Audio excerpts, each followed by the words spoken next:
Hola, buenos días. Me llamo Ulur. Tengo 16 años. Mi cumpleaños es el 9 de septiembre. Es en otoño y me gusta el otoño porque hace fresco. Vivo en Kópavogur, en Islandia. Hablo islandés, inglés y también en poco de italiano, porque me gusta aprender idiomas o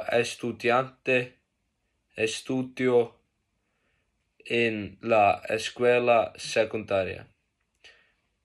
Me gusta la escuela especialmente el inglés y la educación física. Mi color favorito es el negro. Me gusta porque es elegante y simple.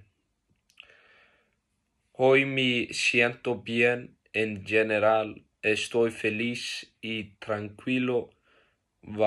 Me va bien en la escuela y estoy contento con mis estudios.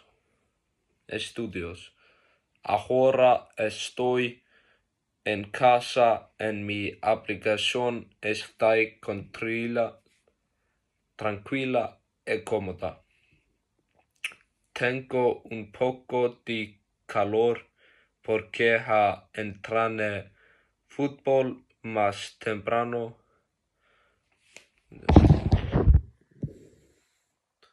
También tengo un poco de hambre. Así después voy a comer algo.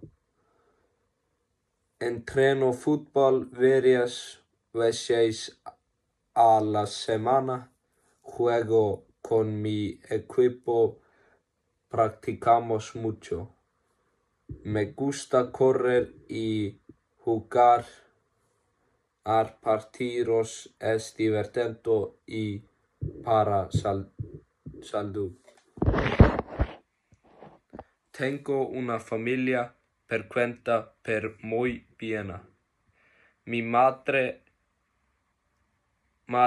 es artista. Ella pinta cuadros y trabaja con colores. Es muy creativa. Mi padre trabaja con videojuegos. Él diseña un programa juegos. Me parece muy interesante su trabajo. Tengo un hermano, se llama Drake y es divertido. Los fines de semana salimos, vamos y cine, comemos pizza. Me gusta pasar tiempo con mi familia porque son importantes para mí.